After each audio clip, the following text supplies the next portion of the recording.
A stunning man sat down beside me and said, "Your husband is seeing my wife." Then he leaned in, smirked and whispered, "Forget him, come out with me tonight." I said yes immediately and it changed my life. "Your husband is seeing my wife." I looked up from my laptop. A stranger sat down beside me, not across from me, beside me, close enough that I could smell expensive cologne and see the exhaustion in his eyes. He was the kind of handsome that made you forget what you were doing. Sharp jawline, dark blonde hair, blue-gray eyes that held something dangerous and honest at the same time. "Before we continue, I want to thank you for being here. If you believe in choosing yourself and finding real love after betrayal, please consider subscribing. It's free and helps us reach more people who need to hear this. Now let's see what happened next." "I'm Marcus," he said. "And your husband Andrew has been sleeping with my wife Elena for 6 months." He slid his phone across the table.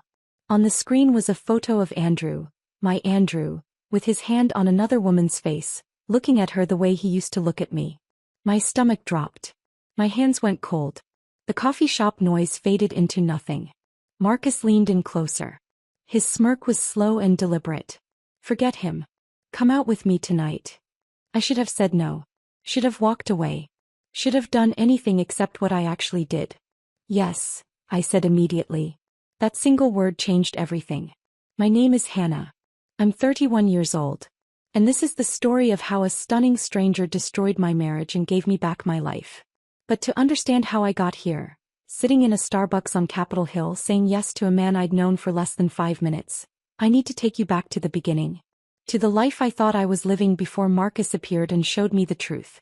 I met Andrew 7 years ago at a networking event in downtown Seattle. I was 24, fresh out of grad school with an MBA and dreams bigger than my student loan debt. He was 26, working as a financial analyst at a prestigious investment firm. The event was one of those awkward professional mixers where everyone stands around drinking cheap wine and pretending to care about synergy and market disruption. I was about to leave early when Andrew approached me near the bar. "You look like you'd rather be literally anywhere else," he said with an easy smile. "Is it that obvious?" I asked. "Only to someone who feels exactly the same way." We talked for 2 hours after everyone else had left. About our careers, our ambitions, our frustrations with corporate culture. He was sharp and funny. Had this way of making me feel like I was the most interesting person in the room. By the time we said goodbye, he'd asked for my number and I'd given it without hesitation. Our first date was dinner at a small Italian place in Capitol Hill. Our second was a weekend trip to the San Juan Islands. By date 3, I knew I was falling for him. Within 18 months we were engaged. Within 3 years married. The early years felt like I'd won some kind of lottery. Andrew was attentive and romantic. He'd leave notes on the bathroom mirror before work. Surprise me with flowers on random Tuesdays. We'd spend entire weekends in bed talking about everything and nothing. We bought a small craftsman house in Ballard and talked about filling it with kids someday. Our friends envied us.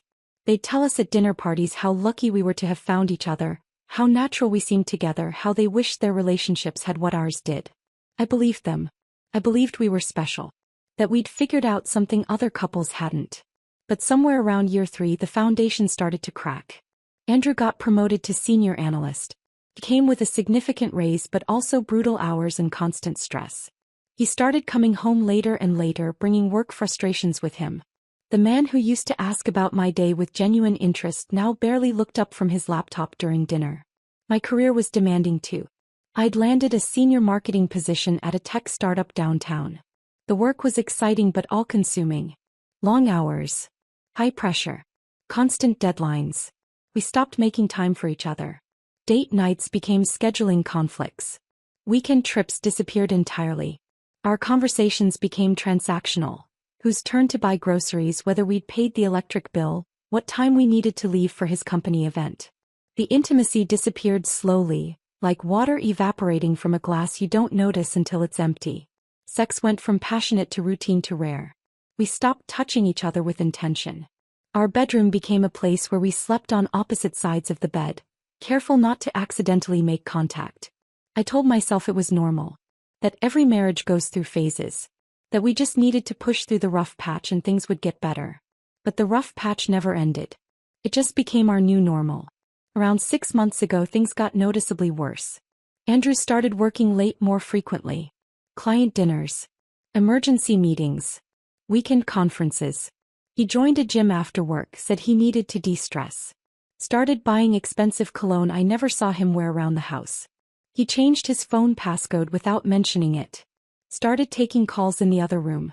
Kept his phone face down on the counter constantly. When I suggested we take a vacation together, he said work was too busy.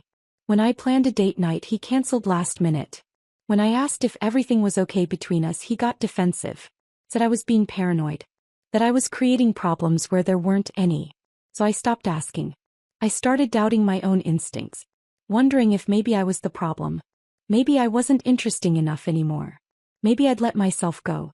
Maybe if I tried harder, cooked better meals, wore prettier clothes, lost a few pounds, he'd come back to me. But deep down I knew something was wrong. I just didn't want to look at it directly. That's how I ended up spending my afternoons at this Starbucks instead of going home. Our house felt too quiet. Too full of everything we weren't saying to each other.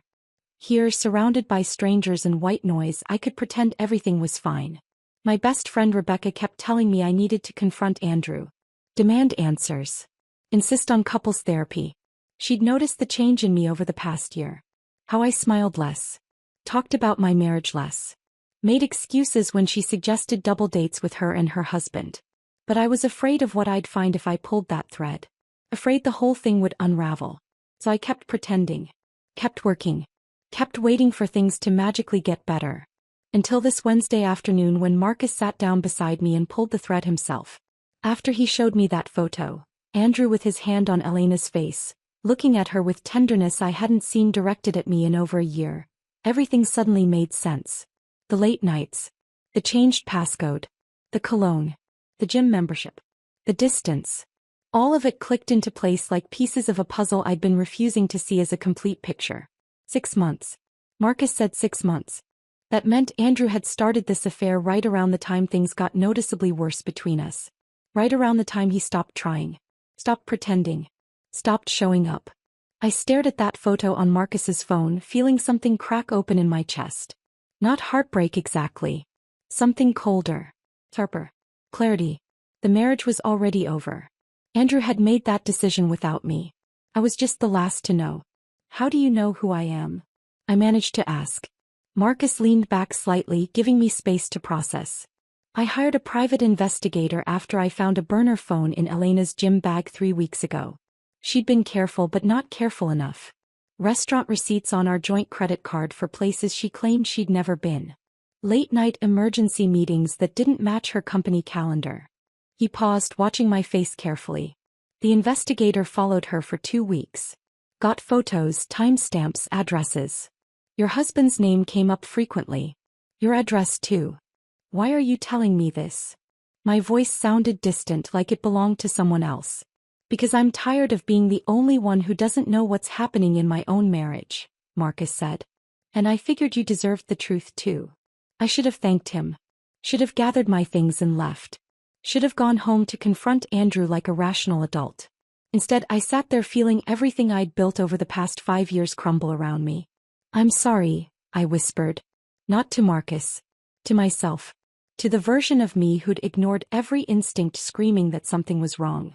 Marcus watched me with something that looked like understanding. Then his expression shifted. His mouth curved into that slow, deliberate smirk. Forget him, he said, voice dropping lower. Come out with me tonight. The words registered but didn't make sense. What? You heard me. His eyes held mine with startling intensity. Your husband is out there living his best life with my wife. Why should they have all the fun? Every rational thought in my head said no. Said this was insane. Said I should go home, demand answers, call a lawyer, process this betrayal like a responsible person. But I was tired of being responsible. Tired of being the wife who waited patiently at home while her husband built a secret life with someone else. Tired of ignoring my instincts and doubting myself and pretending everything was fine when it clearly wasn't. For once in my life, I wanted to do something impulsive and reckless and completely unlike myself. Yes, I said immediately. Marcus's smirk deepened into something genuine. Something that looked almost like relief. Good. Meet me at the Nest on Pike Street. 8 o'clock. Don't overthink it. He stood, pulled a business card from his wallet and wrote his phone number on the back. He slid it across the table to me. Then he walked out of the Starbucks without looking back. I sat there for another 30 minutes staring at that business card, feeling my carefully constructed life fall apart. And somewhere underneath the shock and hurt and betrayal I felt something else. Something I hadn't felt in years. Alive. For the first time in a very long time I felt completely, terrifyingly alive. I sat there holding Marcus's business card, watching through the window as he disappeared into the afternoon crowd on Capitol Hill. My coffee had gone cold. My laptop screen had dimmed to black. Around me life continued as normal, people typing, laughing, ordering drinks, while my entire world had just been rearranged. I looked down at the card. Simple. Professional. Just his name and a phone number written in confident handwriting across the back. My hands were shaking. I needed to see more. Needed to understand the full scope of what Andrew had done. Marcus had shown me one photograph, but my mind was already filling in the gaps, imagining all the moments I hadn't seen. All the lies I'd believed. I grabbed my phone and opened a text thread with Andrew. The last message was from this morning. Working late tonight. Client dinner. Don't wait up. I stared at those words. How many times had I read messages exactly like that over the past 6 months? How many times had I accepted them without question? My finger hovered over his contact. I could call him right now. Demand answers. Confront him in real time while my anger was hot and sharp. But something stopped me. If I called now he'd lie. He'd been lying for 6 months. He was good at it. Practiced. And I was tired of being the person who believed him because believing was easier than facing the truth. Instead I did something I'd never done before. Something that felt like crossing a line but also like taking back control. I opened Andrew's location sharing. We'd set it up years ago for practical reasons, so we could see when the other was close to home, coordinate dinner timing, that sort of thing. I rarely checked it anymore. Hadn't had a reason to. Till now. The app loaded. A map of Seattle appeared with a little blue dot representing Andrew's phone. He wasn't at his office downtown. He was at an address in Queen and I didn't recognize. I clicked on the dot. The address pulled up. A high-rise apartment building. Expensive. Modern. The kind of place young professionals with money lived. My stomach twisted. I checked the time. 2:30 in the afternoon. Middle of a workday. Andrew should have been at the office or in meetings. Instead he was at a residential address that wasn't ours. I sat there staring at that blue dot, feeling the last pieces of denial crumble away. This was real. This was happening. Andrew wasn't just having an affair in hotel rooms and restaurants. He was going to her home. In the middle of the day. While telling me he was at work. The humiliation burned hotter than the betrayal. I closed my laptop with more force than necessary. Shoved it into my bag along with Marcus's business card. Left money on the table for my cold coffee and walked out into the Seattle afternoon. The air was cool. Overcast. Typical for October. I started walking without a clear destination, just needing to move. Needing to do something with the energy coursing through my body. My phone buzzed. A text from Rebecca. Coffee tomorrow? You've been MIA lately. Want to make sure you're okay. I stopped walking. Stared at that message. Rebecca had been my best friend since college. She knew me better than almost anyone. For months she'd been gently suggesting something was wrong with my marriage. Asking careful questions. Offering to listen if I needed to talk. I'd brushed her off every time. Made excuses. Defended Andrew. Insisted everything was fine. Now I realized she'd seen what I'd refused to see. I typed back, can't do tomorrow. Something came up. I'll explain soon. Her response came immediately, everything okay? I didn't know how to answer that. Nothing was okay. Everything had just fallen apart. But somehow I didn't feel as devastated as I thought I should. I'll call you later, I wrote back. I kept walking, my mind spinning.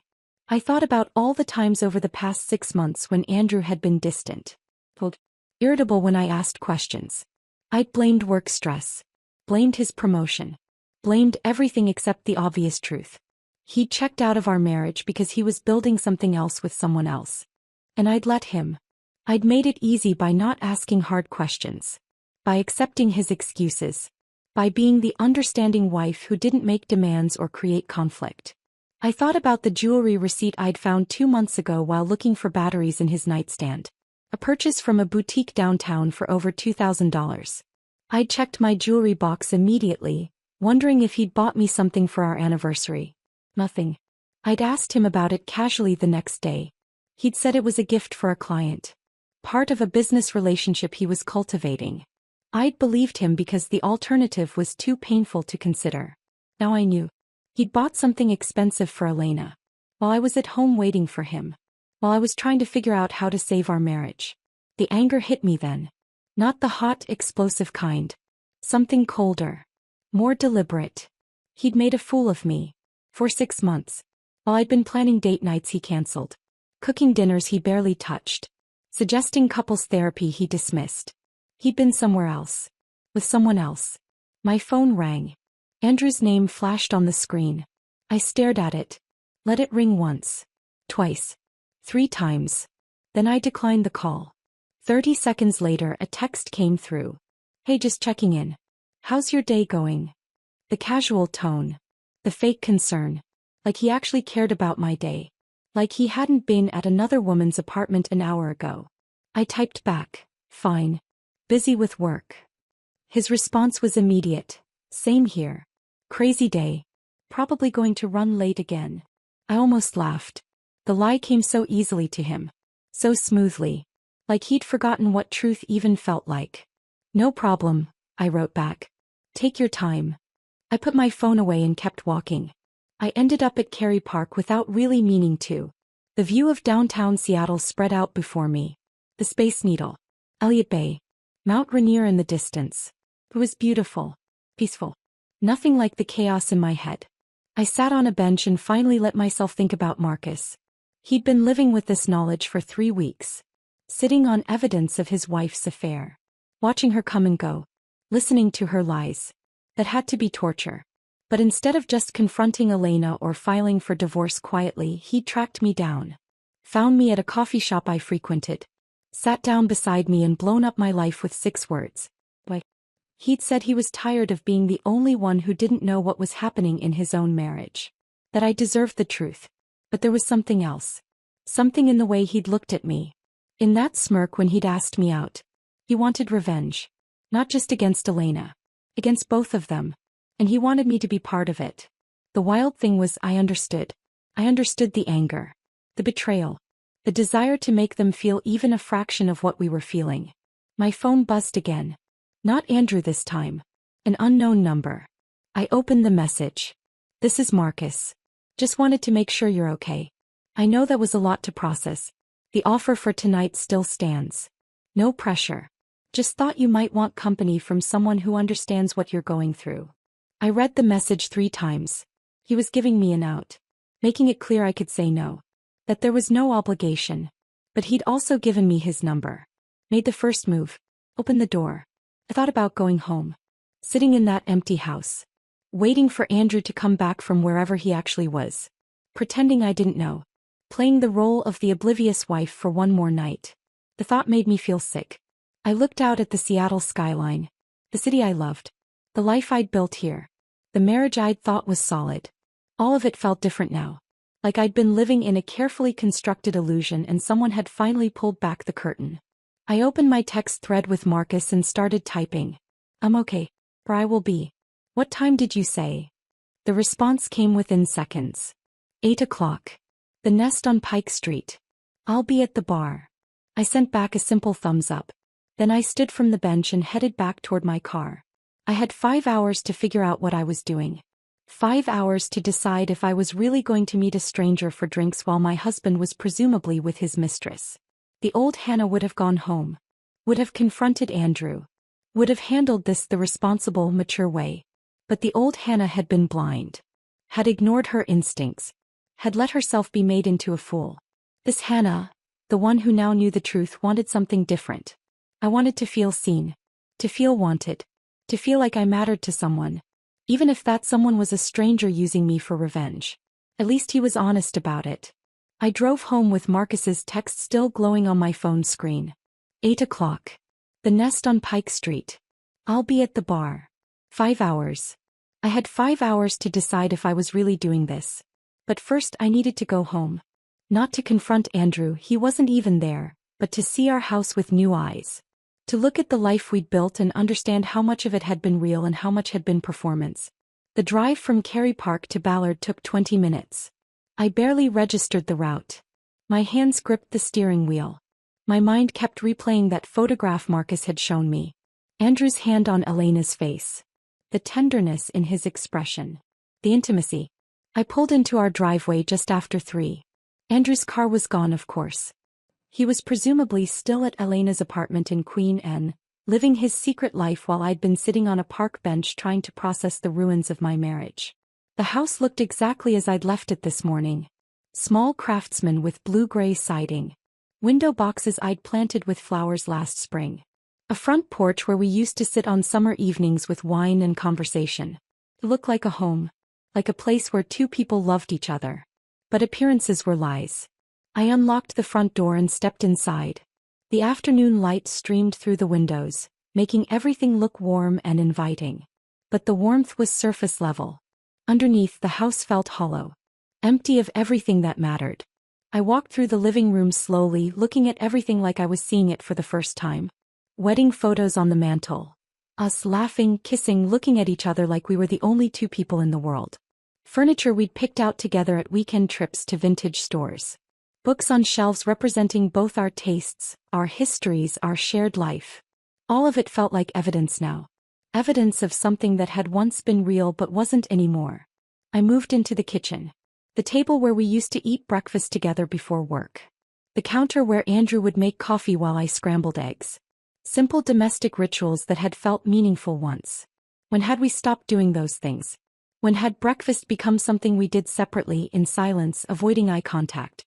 I couldn't pinpoint the exact moment. It had been gradual. Erosion instead of explosion. My phone buzzed. Another text from Andrew. Running even later than I thought. Don't wait up. Love you. Love you. 2 words he typed reflexively now. Muscle memory. Meaningless. I didn't respond. Just set my phone on the counter and walked toward our bedroom. This was where I needed to look. Where the evidence would be if there was any to find.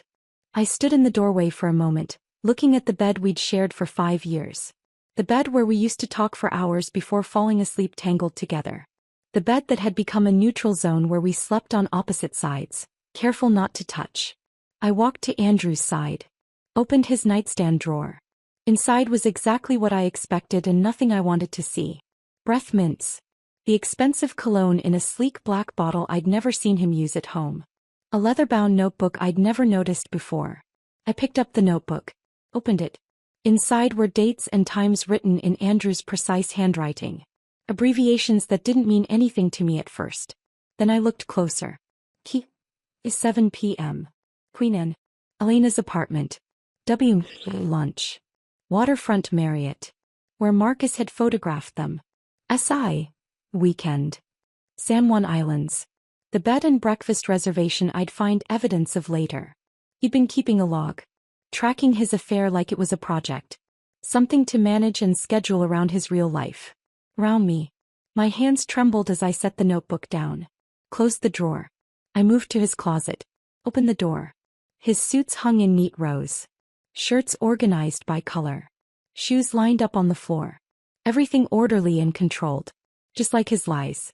I dragged a chair over from the corner. Climbed up. Reached for the top shelf where Andrew kept things he didn't use regularly. Old tax documents, college yearbooks, boxes of cables and chargers. My fingers found a shoebox pushed toward the back. Different from the others. Newer. I pulled it down. Sat on the edge of our bed. Opened it. Inside were hotel receipts. Dozens of them. Different hotels across Seattle. Dates going back 7 months, not 6 like Marcus had said. 7 months. Beneath the receipts was a handwritten card on expensive stationery. The kind you bought at boutique paper stores, not drugstores. Counting the days until I see you again. You make everything better. E. Her handwriting was elegant. Confident. The words were intimate. Familiar. This wasn't just physical. This was a relationship. Something with depth and history and emotional investment. I set the card aside. Kept digging. A printed email confirmation for a bed and breakfast in the San Juan Islands. The dates matched a weekend 3 months ago when Andrew told me he had a work conference in Portland. He'd left Friday morning with his overnight bag. Came back Sunday evening talking about panel discussions and networking events. All lies. He'd been with Elena. At the place we'd talked about visiting for our anniversary. The romantic island getaway we'd never quite made time for. He'd taken her instead. The betrayal felt physical. Like something cutting through my chest. I put everything back in the box. Put the box back on the shelf. Climbed down from the chair. My phone buzzed again. Not Andrew this time. Okay, now I'm worried. You never blow me off. What's going on? I stared at her message. Rebecca had been my best friend since our sophomore year of college. We'd been roommates for 3 years. Been in each other's weddings. Talked each other through breakups and career changes and every major life decision. She'd known something was wrong with my marriage for months. Had asked careful questions. Made gentle observations. Offered to listen whenever I was ready to talk. I'd shut her down every time. Insisted everything was fine. Made excuses for Andrew. Defended him. Because admitting something was wrong meant facing it. And facing it meant my marriage might actually be over. Now it was over. I just hadn't made it official yet. I typed back, I'm okay. I promise. Just dealing with something unexpected. I'll call you tomorrow and explain everything. Her response came immediately, I'm here whenever you need me. Day or night. I mean it. I smiled despite everything. Rebecca was steady. Loyal. The kind of friend who showed up when things fell apart. I set my phone down and made a decision. I wasn't going to confront Andrew tonight. Wasn't going to call him out on his lies or demand explanations. What would be the point? He'd been lying for 7 months. He was practiced at it. He'd have excuses ready. Would make me feel crazy for doubting him. I was done feeling crazy. Instead, I was going to get ready. Put on something that made me feel beautiful. Meet Marcus at that bar. Have drinks with someone who looked at me like I was worth looking at. Maybe it was revenge. Maybe it was reckless. Maybe it was the worst decision I could make. But it was my decision. My choice. For once, I was going to do something for myself instead of waiting around for Andrew to remember I existed. I walked into the bathroom. Turned on the shower. Let the water heat up while I undressed. Standing under the hot spray, I felt the afternoon's shock and hurt start to wash away. Not gone. Just less immediate. Less overwhelming. I'd been living in denial for months. Ignoring every sign. Every instinct. Every moment when something felt off. Now I knew the truth. And knowing meant I could finally stop pretending. I got out of the shower. Dried off. Stood in front of my closet in just a towel. I pulled out a black wrap dress I hadn't worn in over a year. Andrew used to love this dress. Would compliment me every time I wore it. Pull me close. Tell me I looked beautiful. But I'd stopped wearing it because somewhere along the way he'd stopped noticing. Stopped complimenting. Stopped looking at me like I was someone worth seeing. I put on the dress. It still fit perfectly. Still looked good. I did my makeup carefully. Smoky eyes. Red lipstick. The kind of makeup that took effort. That said I cared about how I looked. I hadn't done this in months. Maybe longer. At some point I'd stopped trying. Stopped putting in effort for a man who barely looked at me anymore. I styled my hair in loose waves. Put on heels that made my legs look long. Added simple jewelry, small earrings, a delicate necklace. When I looked in the bathroom mirror I barely recognized myself. Not because I looked different. But because the woman staring back looked awake. Alert. Alive. She looked like someone who'd stopped waiting around for her life to start. I grabbed my purse. Checked my phone. 6:30. An hour and a half until I was supposed to meet Marcus. I didn't let myself think too hard about what I was doing. Didn't let myself question or second guess. I just walked out of the house, got in my car and drove toward downtown Seattle. Toward the nest. Toward Marcus. Toward whatever came next. The surprising part wasn't that I was doing this. The surprising part was that I didn't feel guilty at all. I arrived at the nest 15 minutes early. Parked 2 blocks away and sat in my car for a moment, hands still gripping the steering wheel. What was I doing? I was about to walk into a bar to meet a man I'd known for less than 6 hours. A man who'd shown me proof that my husband was cheating. A man who'd looked at me with those intense blue-gray eyes and asked me to forget Andrew and spend the evening with him instead. This wasn't me. I didn't do impulsive. Didn't do reckless. But the old me, the one who followed rules and made responsible choices, had ended up married to a man who'd been lying to her face for 7 months. Maybe it was time to try something different. I checked my reflection in the rearview mirror one last time, touched up my lipstick, took a deep breath. Then I got out of the car and walked toward the bar before I could change my mind. The Nest was exactly the kind of place I expected Marcus to choose. Upscale without being pretentious. Floor-to-ceiling windows overlooking Elliott Bay. Soft jazz playing just loud enough to create atmosphere without overwhelming conversation. Dim lighting that made everything feel intimate and separate from the outside world. I spotted Marcus immediately. He was leaning against the bar in dark jeans and a fitted navy button-down with the sleeves rolled to his elbows. The casual elegance of someone who knew exactly how good he looked without trying too hard. When he saw me walk in, his entire face changed. Not a polite smile. Real pleasure. Like seeing me was the best part of his day. When was the last time Andrew had looked at me like that? I couldn't remember. "You actually came," Marcus said as I approached. "Did you think I wouldn't? I thought there was a 50-50 chance you'd go home, confront your husband, and decide I was just some crazy person who ambushed you at Starbucks." He signaled the bartender. "I'm really glad you didn't." "Honestly," I said. "I considered it." "What changed your mind?" I thought about the shoebox of hotel receipts, the notebook tracking his affair like a project, the 7 months of calculated lies. I realized confronting him wouldn't change anything. He made his choice. Now I'm making mine. Something flickered in Marcus's expression. Understanding maybe. Or recognition. The bartender appeared. Marcus ordered whiskey neat. I ordered an old-fashioned because it felt like the kind of drink you ordered when your life was falling apart and you were meeting a stranger in a bar. We took our drinks to a private booth in the corner. The view through the windows was stunning. The Seattle skyline glittering against the dark water, ferries crossing the bay, the city alive with lights and movement. It looked peaceful. Beautiful. Nothing like the chaos inside me. "So," Marcus said, settling into the booth across from me, "how are you feeling?" I laughed. Couldn't help it. "That's a loaded question." "Fair enough." He took a sip of his whiskey. "Let me rephrase. What happened after I left the coffee shop?" I told him. About tracking Andrew's location to an apartment in Queen Anne. About going home and searching through his things. About the notebook and the receipts and the card from Elena.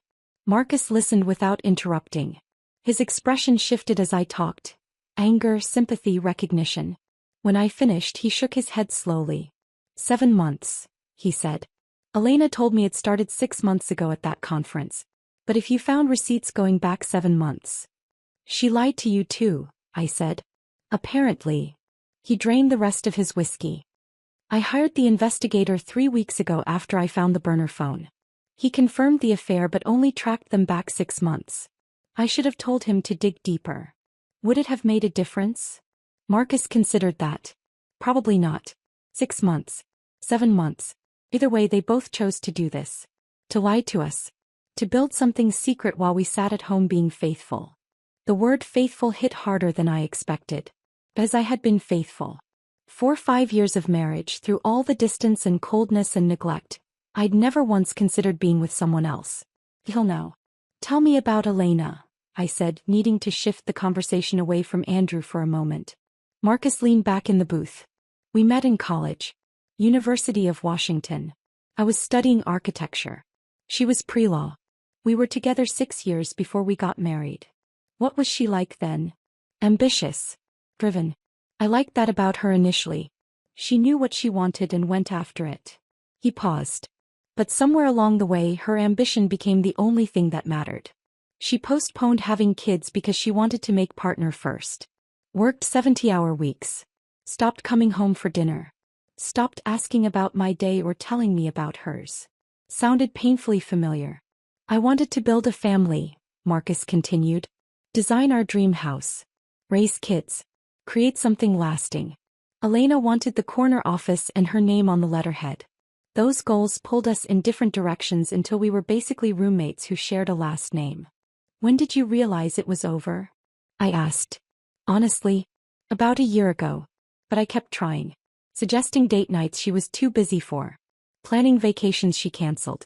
Asking if we could talk about having kids and getting shut down every time." He met my eyes. "Sound familiar?" "Painfully." We sat in silence for a moment. The jazz played softly. Around us, other couples talked and laughed, living their normal lives.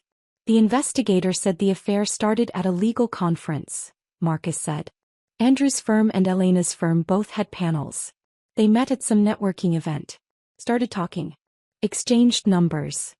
How romantic, I said, unable to keep the bitterness out of my voice. Right. Marcus signaled the bartender for another round. They connected over their demanding careers and absent spouses. Probably bonded over how hard it is to maintain work-life balance. Then decided the solution was to sleep with each other instead of, actually communicating with the people they married.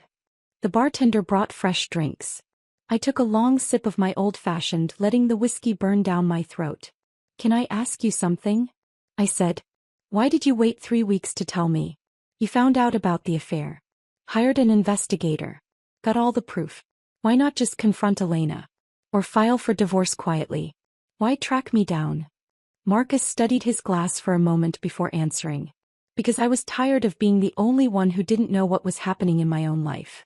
Elena had been lying to me for months. Making decisions about our marriage without my input. I wanted to give you the same information.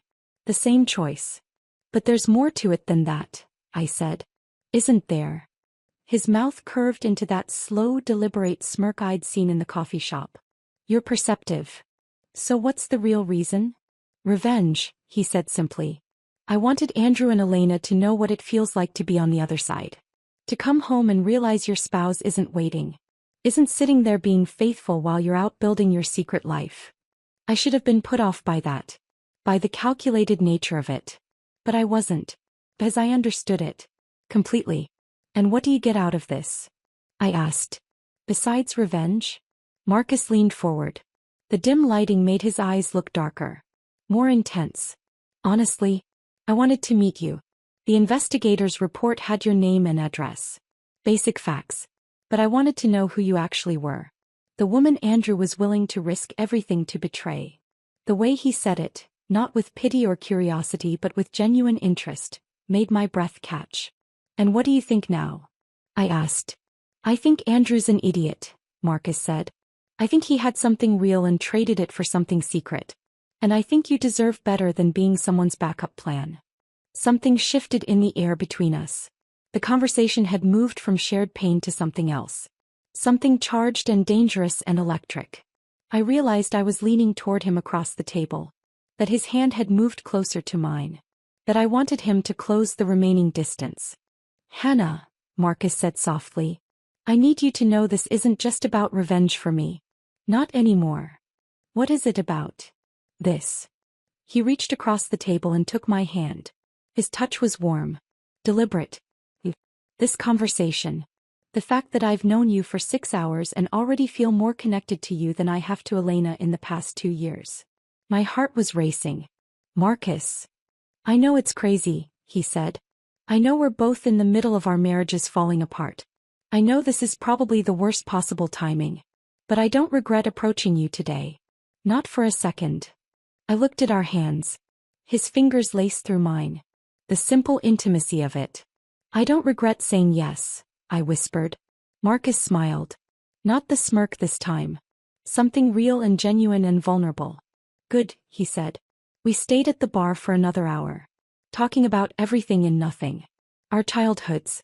Our careers. The dreams we'd had before life got complicated. The things we still wanted if we ever got the chance. Marcus told me about his architecture firm. About designing affordable housing for communities that needed it. About how Elena had always thought he should go into commercial development instead. Where the real money was. I told him about my marketing work.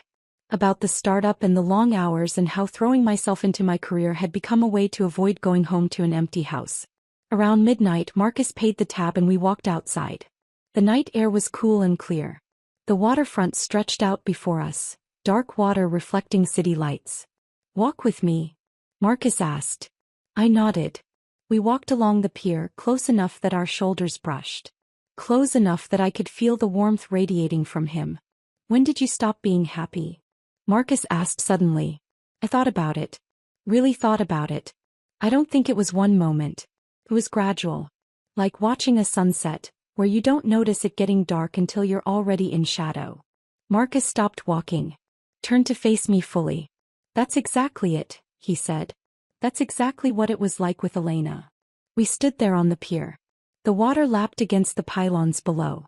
The city hummed around us. Hannah, Marcus said softly. I know this is insane. We met this afternoon. But I don't regret any of it. Neither do I whispered. He stepped closer. Close enough that I could see the gold flecks in his eyes. Close enough that I could feel his breath. Can I kiss you? He asked. I should have said no. Should have stepped back. Should have remembered I was still technically married. But I didn't want to. Yes, I said. He kissed me. Not tentative or apologetic, but certain and deep, like he'd been thinking about it all night. I kissed him back. My hands found his shoulders. His arms wrapped around my waist. And for the first time in longer than I could remember, I felt completely, terrifyingly alive. When we finally pulled apart, both of us slightly breathless, Marcus rested his forehead against mine. Come home with me, he said softly. I should have said no. Should have taken a step back. Should have reminded myself I was still technically married, that this was moving too fast, that I needed time to process everything. But I didn't want to say no. Yes, I whispered. Marcus's apartment was in South Lake Union, a 15-minute drive from the waterfront. We didn't talk much during the ride. He drove with one hand on the wheel, the other holding mine across the center console. The silence felt comfortable. Natural. Like we'd done this 1,000 times before. The building was modern glass and steel. The kind of place successful young professionals lived. We took the elevator to the 8th floor. Marcus unlocked the door and gestured for me to go in first. The loft was exactly what I expected from him. Exposed brick walls. Floor-to-ceiling windows overlooking the city. Clean lines and thoughtful design. Architectural blueprints scattered across a massive desk in the corner. Bookshelves filled with design books and novels. A space that felt lived in but intentional. It's beautiful, I said. Thanks. I designed most of the interior myself. Marcus moved to the kitchen area. Wine. Water. Something stronger. Water's good. He poured 2 glasses and brought them to the living room. We sat on the couch, close but not touching. Outside the windows, Seattle glittered in the darkness. So, Marcus said. Here we are. Here we are, I echoed. We looked at each other. The weight of what we'd done, what we were doing, hung between us. I should feel guilty, I said. I'm married. I just spent the evening with another man. Kissed him. Came home with him. But I don't feel guilty at all. Neither do I, Marcus said. And I've had 3 weeks to think about this. 3 weeks to decide if revenge was worth it. If involving you was fair. Is it? Fair, I mean. I don't know. He set his water glass down. But I know I meant what I said earlier. This isn't just about revenge anymore. I wanted to meet you because I thought you deserved the truth. But now that I have met you, I'm glad I did. For reasons that have nothing to do with Andrew or Elena. My chest felt warm. Tight. Like something was expanding inside me. Tell me about Portland, I said, needing to shift the conversation to something less intense. You said you grew up there. Marcus smiled. Trying to change the subject? Maybe a little. Fair enough. He leaned back against the couch. I grew up in a neighborhood called Laurelhurst. My parents still live in the same house. They've been married 42 years. Still hold hands. Still laugh at each other's jokes. They set a pretty high bar for what marriage should look like. Is that why you tried so hard with Elena? Probably. I kept thinking if I just tried harder, if I was more patient, more understanding, we'd get to where my parents are. But you can't force that kind of connection. Either it's there or it isn't. I thought about my own parents. Still married. Functional. But not passionate. Not connected in any deep way. They coexisted more than they lived together. I always wanted something more than what my parents had, I said. They're not unhappy exactly. His settled. Like they ran out of things to talk about 20 years ago and decided silence was easier. Is that what scared you about your marriage? Marcus asked. Becoming your parents? Maybe. I hadn't thought about it that way before. Andrew and I used to talk for hours. About everything. Books, politics, dreams, stupid things that didn't matter. Then somewhere along the way we stopped. And I kept telling myself it was normal. That every couple runs out of things to say eventually. But it's not normal, Marcus said. Or it doesn't have to be. My parents still talk. Still debate. Still share things. That's what I wanted with Elena. But she was always thinking about work. Always planning her next career move. I became background noise in her life. We talked until the sky started to lighten. About childhood memories and family dynamics. About career aspirations and the compromises we'd made. About the lives we'd imagined versus the ones we were actually living. Marcus told me about his architecture firm. How he'd started as a junior designer and worked his way to junior partner. How his dream was to design affordable housing for communities that needed it most. How Elena had always thought that was naive. That he should focus on luxury developments where the real money was. I told him about my marketing career. How I'd thrown myself into work as my marriage deteriorated. How being good at my job became a replacement for being happy at home. Somewhere around 5 in the morning we moved to his bedroom. Not for sex. Just to lie down. To be close to someone who understood what it felt like to watch a marriage die slowly. We lay tangled in his sheets as dawn light filtered through the windows. His arm around me. My head on his chest. Both of us exhausted but not ready to sleep. When are you telling Andrew? Marcus asked quietly. I'd been avoiding thinking about that. But I couldn't avoid it forever. Today, I said. This morning. I'm done pretending I don't know. Do you want me to come with you? I considered it. Having Marcus there would make it easier in some ways. But this was something I needed to do alone. No, I said. But thank you. Marcus pulled me closer. Whatever happens, you have my number. Use it. Day or night. I mean it. I nodded against his chest. Around 7 I forced myself to get up. Found my purse. Checked my phone. 3 missed calls from Andrew. 2 texts. Where are you? Getting worried. Call me. I almost laughed. Getting worried. Like he had any right to worry after 7 months of lying.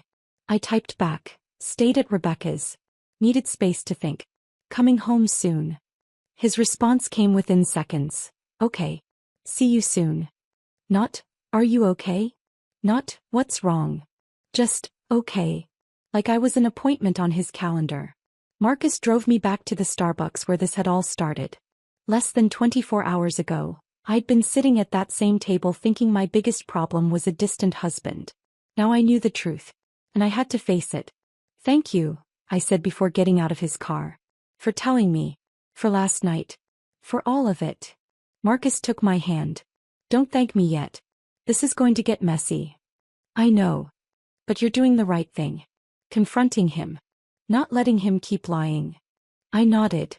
Squeezed his hand once. Then got out and walked to my car. The drive back to Ballard felt surreal. Like I was floating outside my body watching myself go through the motions. Park in the driveway. Walk to the front door. Turn the key. Andrew was in the kitchen making coffee. He wore the suit I'd bought him for his birthday. Navy blue.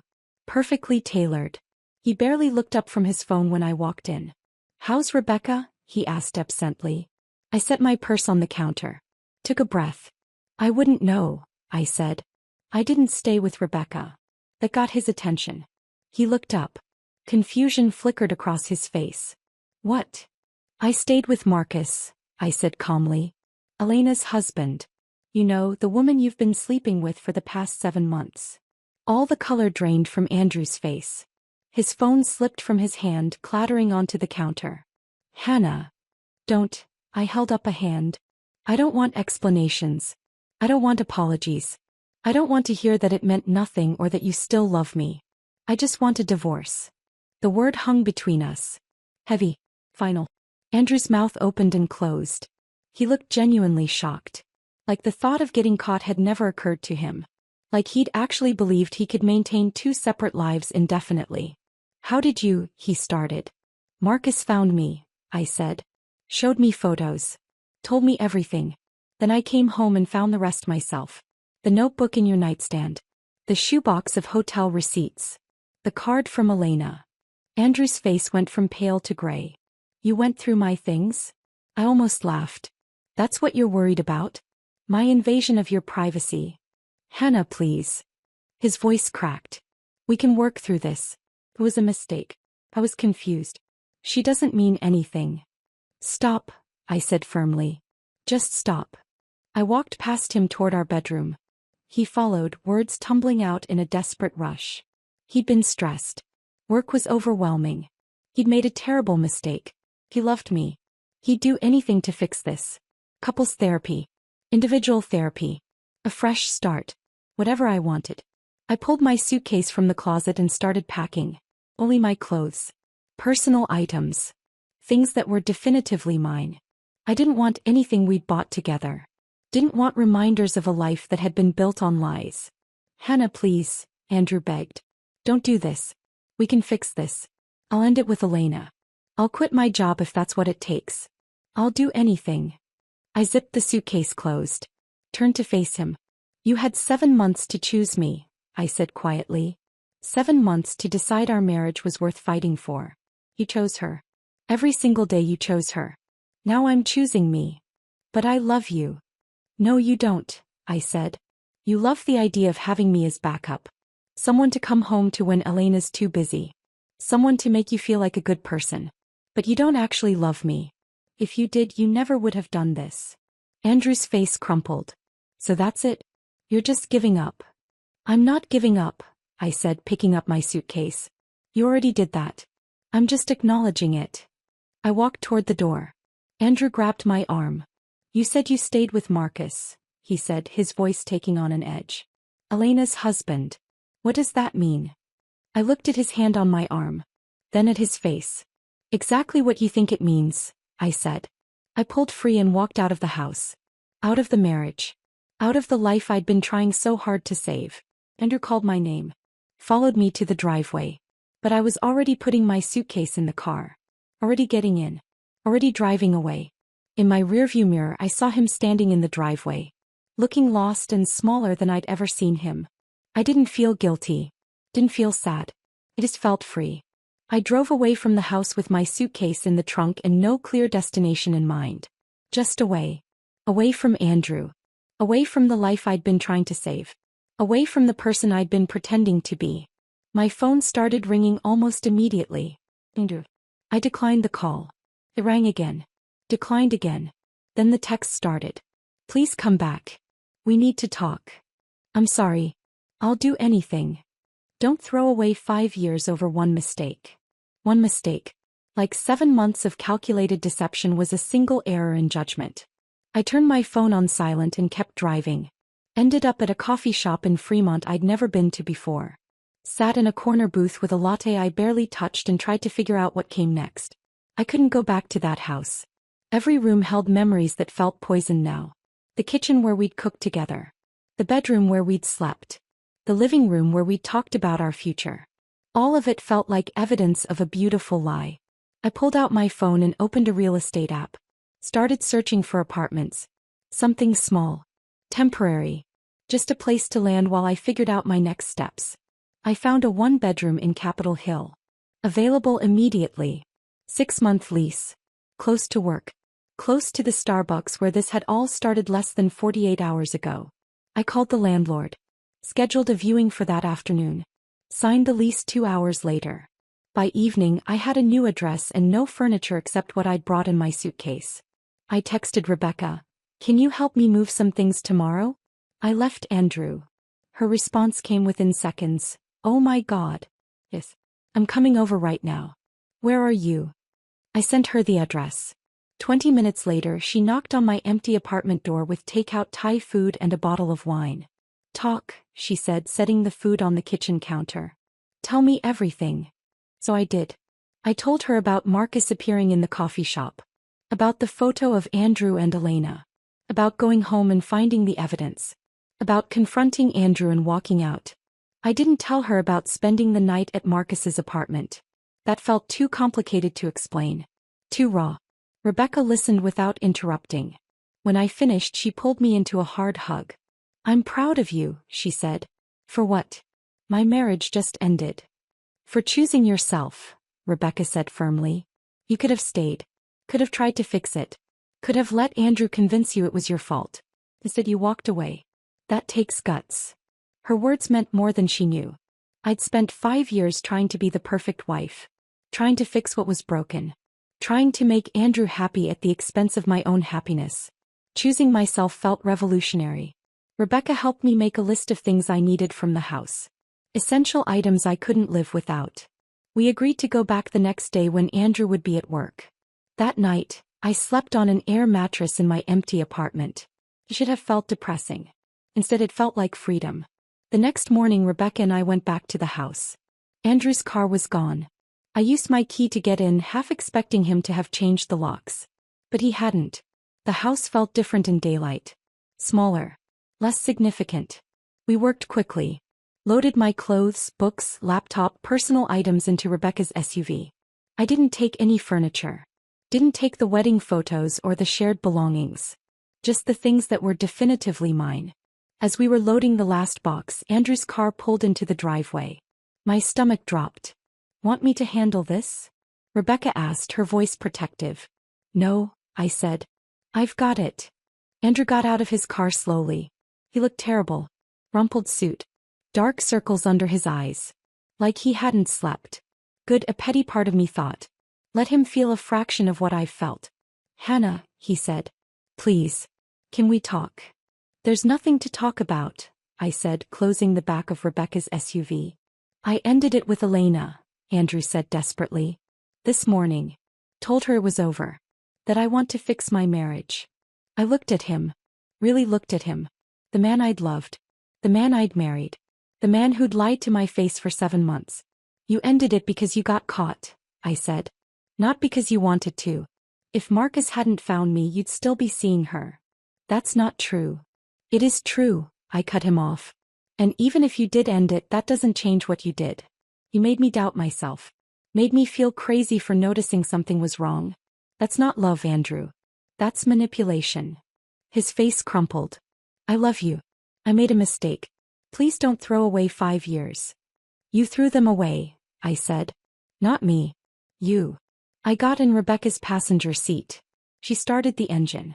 Andrew stood in the driveway watching us drive away. In the side mirror he looked small. Defeated. I felt nothing. No satisfaction. No sympathy. Just the strange emptiness of closure. Over the next week I slowly furnished my apartment. Basic pieces from IKEA. A bed frame. A small couch. A kitchen table. Nothing fancy. Just functional. Marcus texted me every day. Never pushy. Just checking in. Asking how I was doing. Offering support if I needed it. We met for coffee 4 days after I'd left Andrew. A neutral location in Capitol Hill. Not the Starbucks where we'd met. Somewhere new. How are you holding up? Marcus asked. Honestly, better than I expected, I said. The apartment is small. The furniture is ugly. But it's mine. No one else's emotional baggage. No lies. Just space to breathe. Marcus smiled. I get that. After Elena and I separated, I felt the same way. Like I could finally think clearly. Have you talked to her? I asked. Once.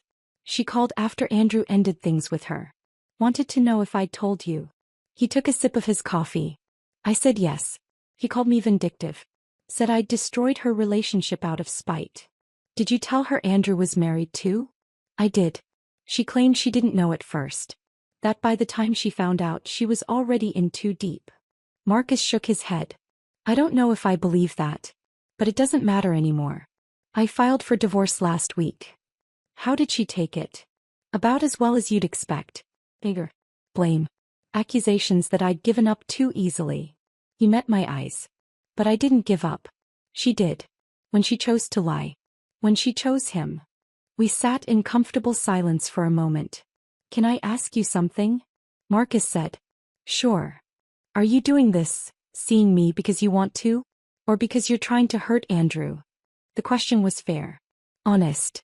The kind of question someone who'd been lied to would need answered. At first. I admitted. Maybe partly revenge. But now. I'm here because I want to be. Because talking to you feels easy. Like I don't have to pretend or perform. Marcus reached across the table and took my hand. Good. Because I'm not interested in being anyone's revenge plot. I want this to be real. Me too, I said. We started seeing each other regularly after that. Coffee dates. Walks through different Seattle neighborhoods. Dinner at quiet restaurants where we could talk for hours without interruption. Marcus told me about his parents in Portland. How they'd been married 42 years. How they still held hands. Still laughed at each other's jokes. How they'd set an example of what marriage could be when both people actually showed up. I told him about my parents in Spokane. Their functional but passionless marriage. How they coexisted more than they lived together. How I'd wanted something different. Something with more connection. We were both learning what we actually wanted. Not what we thought we should want. Not what other people expected. Just what felt true. 3 weeks after I'd left Andrew, Rebecca insisted on meeting Marcus. She invited us both to brunch at her favorite spot in Fremont. I was nervous. Rebecca was fiercely protective. If she didn't like Marcus, she'd tell me. Loudly.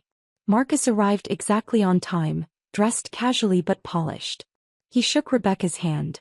Asked her about her work as a pediatric nurse. Listened when she talked about her kids. Made her laugh with a story about a disastrous architecture project. Halfway through brunch, Marcus excused himself to use the bathroom. The second he was out of earshot, Rebecca leaned across the table. Okay, she said. He's unfairly handsome. I was prepared to hate him on principle because of how this started. But he seems genuine. You think so? Hannah, he looks at you like you hung the moon. Like you're the most interesting person he's ever met. He squeezed my hand. Andrew never looked at you like that. Not even in the beginning. My chest felt warm. I really like him. I can tell. Just be careful. You're still rebuilding. Make sure you're doing this for the right reasons. I am, I said. I promise. When Marcus came back, the three of us talked like old friends. Rebecca told embarrassing stories from our college years. Marcus shared stories about disastrous client meetings. By the end of brunch, Rebecca pulled me aside. He's good for you, she said. I approve. That mattered more than I wanted to admit. As Marcus and I walked to our cars after brunch, he took my hand. Your friend is great, he said. She liked you too. Good. Because her opinion matters to you. And what matters to you matters to me. I stopped walking. Looked at him. Marcus, I said. This is real for me. I need you to know that. He pulled me closer. It's real for me too. We stood there on the sidewalk. Two people rebuilding in the wreckage. Two people choosing honesty over comfort. And for the first time in years, I felt like I was exactly where I was supposed to be. We stood there on the Fremont sidewalk, Marcus's words hanging in the air between us. What matters to you matters to me. It felt like a promise. Like something real and solid I could hold on to. Come on, Marcus said, squeezing my hand gently. Let me drive you home. Home. My small apartment in Capitol Hill that barely had furniture. But it was mine. And hearing Marcus call it home made it feel less temporary. Less like a place I was hiding and more like a place I was building. 3 weeks later, Marcus called me on a Thursday evening. His voice sounded different. Tighter. More controlled. I filed for divorce today, he said. Made it official. How do you feel? I asked. Relieved. Angry. All of it at once. He paused. My lawyer was thorough. Presented everything. The photos. The receipts. The timeline. Elena's lawyer tried to argue it was irrelevant since Washington is a no-fault state, but we wanted the record clear. For what purpose? Because her law firm has policies about professional conduct. And apparently, Andrew works with several of Elena's clients. Or worked with them. Past tense. Marcus's voice carried a hint of something dark. Not quite satisfaction. More like grim acknowledgement. Her firm found out about the affair. Called her in for a meeting with the partners. What happened? They gave her a choice. Resign voluntarily with a severance package, or be terminated for ethics violations with nothing. I sat down on my couch. They fired her? Technically she resigned. But it was forced. He tried to fight it at first. Threatened to sue for discrimination. But they had documentation. Evidence that she'd compromised client relationships. Put the firm at risk. Marcus exhaled slowly. She chose the severance. I didn't know what to say. Part of me felt vindicated. Elena had helped destroy my marriage and now she was facing consequences. But another part, the part that had been where she was now watching a life fall apart, just felt tired. How do you feel about it? I asked. I thought I'd feel good, Marcus admitted. Like justice had been served. But mostly I just feel exhausted. This whole thing is exhausting. I know, I said softly. We sat in comfortable silence for a moment. The kind of silence that only happens when two people understand each other without needing words. Andrew's not faring much better, I said. Rebecca heard through her network that he was passed over for that VP promotion he'd been working toward. Because of the affair? Officially no. They cited leadership qualities and professional judgment. But everyone knows the real reason. I picked at a thread on my couch cushion. Apparently his firm takes a dim view of affairs that create public embarrassment. Marcus made a sound that might have been a laugh. Funny how that works. They can lie and cheat and think there won't be consequences. Then reality hits. Over the next few months, I heard occasional updates about Andrew through mutual acquaintances. He tried to weather the storm at his firm. Kept his head down. Worked longer hours. But the damage to his reputation was done. 6 months after I'd left him, Rebecca texted me, heard Andrew resigned from his firm. Took a position at some smaller company in Tacoma. Huge pay cut. I stared at that message for a long time. Tried to feel something. Satisfaction. Sympathy. Vindication. But all I felt was a distant sort of emptiness. Like hearing about a stranger's misfortune. Good for him, I texted back. And I meant it. Not sarcastically. Just neutrally. He'd made his choices. Now he was living with them. That had nothing to do with me anymore. Marcus and I had been seeing each other for 8 months when it happened. The moment I'd been half dreading and half expecting since this all started. We were at a restaurant in Belltown. A nice Italian place Marcus had wanted to try. We were talking about his latest project. Designing a community center for a neighborhood in South Seattle. When I saw them. Andrew and Elena. At a table across the room. My stomach dropped. Marcus noticed my expression immediately. Followed my gaze. His jaw tightened. We can leave, he said quietly. No, I said. We were here first. We're staying. Marcus took my hand under the table. His touch was steady. Grounding. I forced myself to look back at Andrew and Elena. Really look at them. They weren't touching. Weren't leaning toward each other. They sat on opposite sides of the table with the body language of two people enduring dinner rather than enjoying it. Elena looked thinner. Her hair pulled back severely. She wore a blazer even though this was clearly a casual dinner. Like she was armoring herself. Andrew looked tired. Older. The confidence he'd always carried had been replaced by something diminished. They were talking but it didn't look friendly. Elena's expression was hard. Andrew's was defensive. They don't look happy, Marcus observed. No, I agreed. They don't. We finished our meal. The food was excellent but I barely tasted it. I was too aware of Andrew and Elena across the room. Too aware of the strange surreal quality of this moment. As Marcus and I were leaving, Andrew looked up. Our eyes met. His face went pale. He said something to Elena. She turned, saw us, and her expression hardened into something cold and furious. Marcus's hand was on the small of my back, guiding me toward the exit. But Andrew stood up. Started walking toward us. Hannah, he said. Can we talk? Elena remained seated, watching with narrowed eyes. I looked at Andrew. This man I'd loved. This man I'd married. This man who'd lied to my face for 7 months. He looked smaller somehow. Like he'd been hollowed out. There's nothing to talk about, I said calmly. He glanced at Marcus, then back at me. I want you to know I'm sorry. For everything. I was selfish and stupid and I destroyed the best thing I ever had. Part of me wanted to agree with him. To make him feel the weight of what he'd done. But that would require caring more than I did. I appreciate that, I said. But I've moved on. You should too. His eyes flicked to Marcus again. To Marcus's hand on my back. With him. That's not your business anymore, I said. Andrew's face crumpled slightly. Like he'd been holding on to hope that maybe, eventually, I'd forgive him. That maybe we'd find our way back to each other. But that was never going to happen. Goodbye, Andrew, I said. Marcus and I walked out. The cool evening air felt like relief. You okay? Marcus asked once we were outside. Yeah, I said. And I meant it. I didn't feel anything. No anger. No hurt. Just nothing. Like running into someone I used to know a long time ago. Marcus pulled me close. That's growth. Is it? It means you've really moved on. Not just said you have. Actually done it. We walked to his car in comfortable silence. Once inside, Marcus turned to me.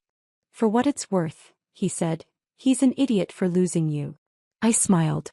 You're biased. Absolutely. But I'm also right. A few weeks later, Rebecca called me with news she'd heard through her network. So apparently Andrew and Elena's relationship is imploding, she said without preamble. I was at my apartment cooking dinner. I put her on speaker and kept chopping vegetables. What happened? Turns out the excitement was only there when it was secret. Once they were both single and could actually be together publicly, reality hit. They fight constantly. About money, about jobs, about whose fault everything is. Interesting. Elena blames Andrew for being careless. Says he's the reason they both got caught and lost everything. Andrew blames Elena for being too ambitious. For not being satisfied with what they had. I thought about that. About two people who'd destroyed their marriages for a fantasy. Who'd built something on deception and secret moments and the thrill of getting away with it. Of course it couldn't survive daylight. They're realizing what they had wasn't real, I said. It was just an escape from their actual problems. And now that it's their only reality, it's not enough. Exactly, Rebecca said. Karma's working overtime. I thought about that word. Karma. Like the universe was balancing scales. Making things fair. But it wasn't karma. It was just consequences. Natural outcomes of choices made. Andrew and Elena had chosen deception. Had chosen stolen moments over genuine partnership. Had chosen fantasy over the hard work of real commitment. And now they were discovering that what they'd built couldn't hold weight. Couldn't sustain them. Couldn't be what they'd imagined when it was shiny and secret and forbidden. I don't even feel vindicated, I admitted to Rebecca. I just feel distant from it. Like it's happening to people I don't know anymore. That's because you've moved on, Rebecca said. Really moved on. You're building something real with Marcus. Something honest. What they had was always going to collapse. He was right. What Marcus and I had wasn't built on secrets or deception. It was built on honesty. On choosing each other with full knowledge of our baggage and complications. On showing up as ourselves instead of idealized versions. That night I told Marcus what Rebecca had shared. We were at his apartment cooking dinner together. It had become our routine. Taking turns at each other's places. Building small domestic rituals. How do you feel about it? Marcus asked, stirring pasta sauce. Honestly, nothing. Maybe a little sad that they destroyed so much for something that was never going to last. Marcus turned off the stove. Came over to where I was sitting at the counter. We're not them, he said. I know. What we're building is different. Better. Real. I looked at him. This man who'd walked into my life in the most unexpected way. Who'd given me truth when I'd been drowning in lies. I know, I said again. And I did. Marcus pulled me close in his kitchen, the pasta cooling on the counter behind us. What we're building is different, he'd said. Better. Real. And he was right. Over the next few months, what Marcus and I had together stopped feeling like something new and fragile. Started feeling like home.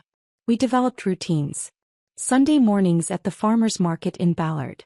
Wednesday evenings cooking dinner together. Friday nights trying new restaurants or just staying in with wine and conversation that lasted until midnight. We talked about everything. Our childhoods. Our failed marriages. The things we'd learned about ourselves. The things we wanted going forward. Marcus told me about his dreams for his architecture firm. About wanting to take on more community projects. About designing spaces that actually helped people instead of just making money. I told him about my career ambitions. About maybe starting my own marketing consultancy someday. About wanting to work with companies that aligned with my values instead of just taking any client that paid well. We were building something. Not just a relationship.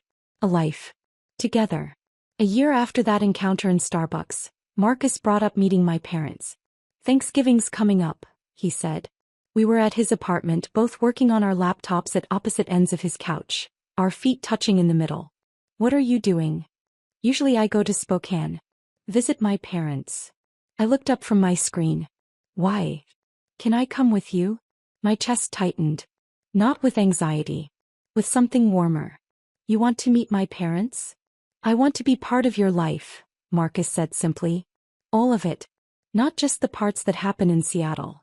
So we drove to Spokane for Thanksgiving.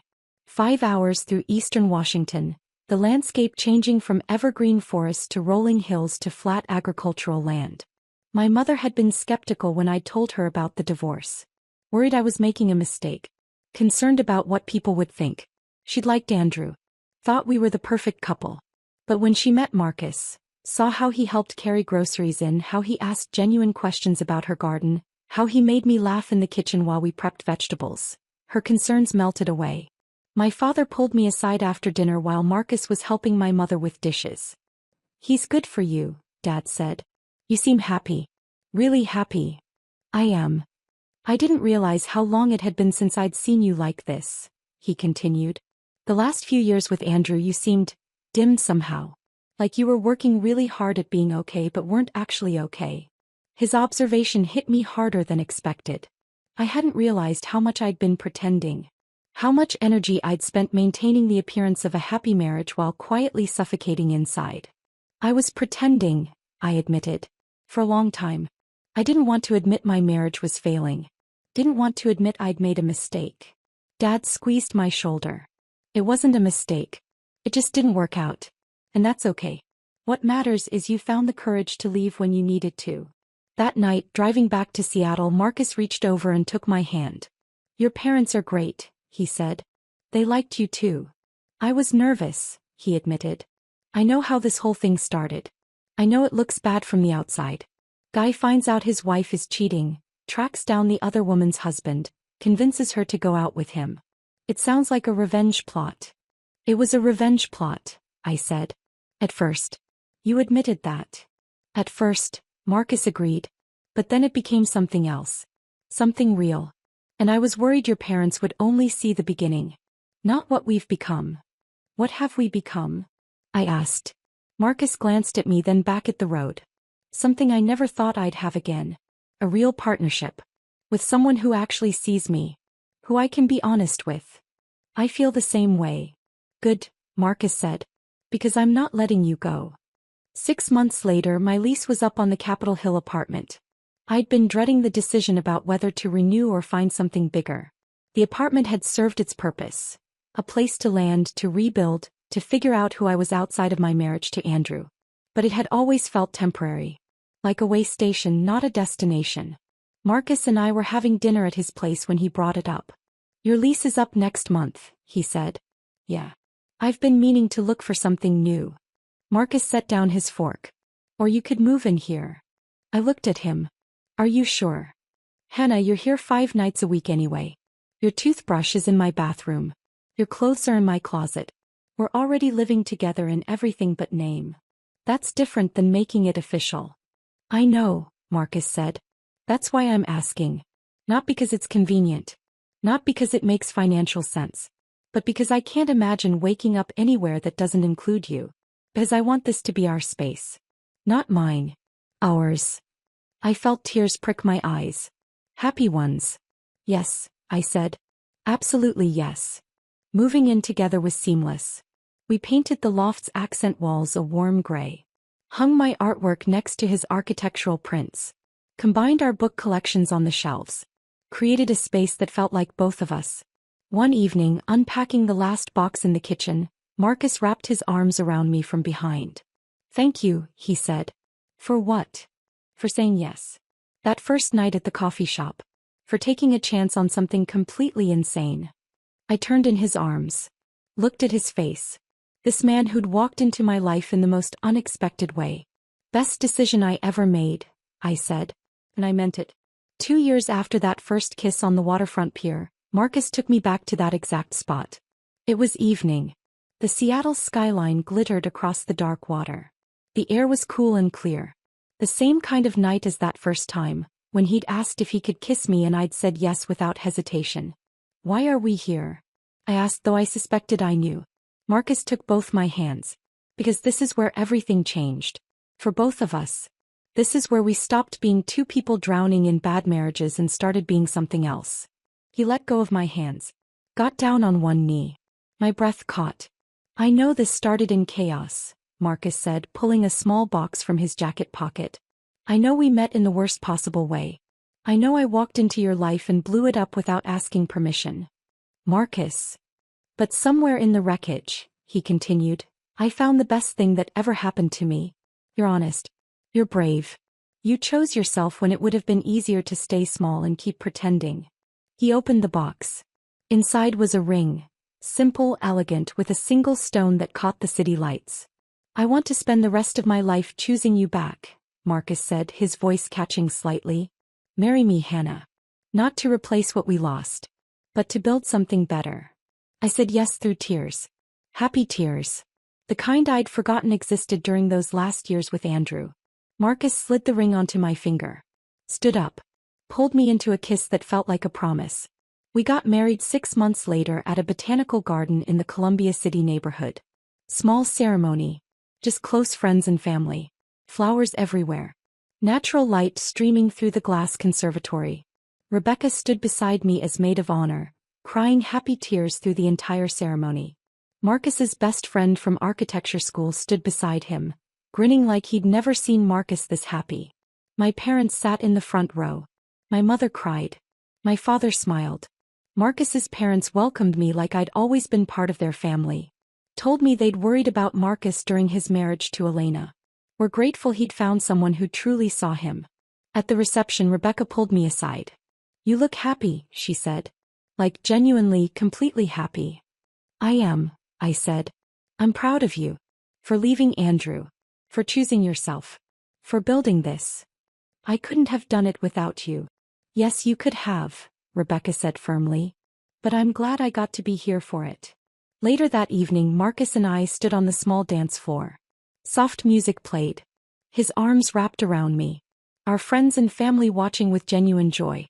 What are you thinking? Marcus whispered. That my life is nothing like I planned, I said. And I wouldn't change a single thing. Not even the messy beginning? Especially not the messy beginning. Without it, I wouldn't be here. Marcus pulled me closer. I love you, Hannah. Thank you for taking a chance on me. I love you too, I said. And thank you for giving me the truth. Even when it hurt. We danced in comfortable silence.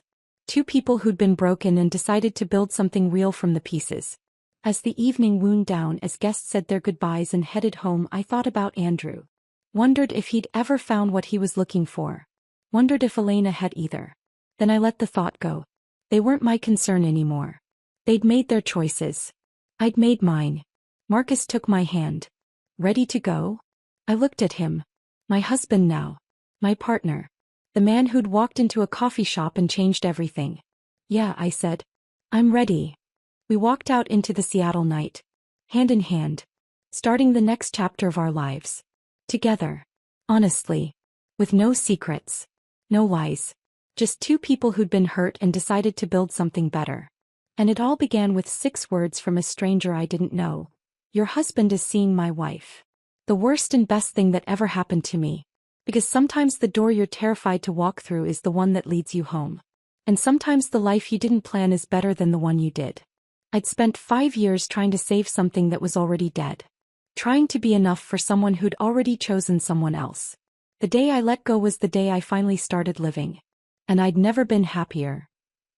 If this story of unexpected betrayal and second chances had you hooked from start to finish, hit that like button right now. My favorite part was when Hannah confronted Andrew with zero emotion, showing him she'd completely moved on. What was your favorite moment? Drop it in the comments below. Want more powerful stories of starting over and finding real love? Subscribe and hit that notification bell so you never miss an upload.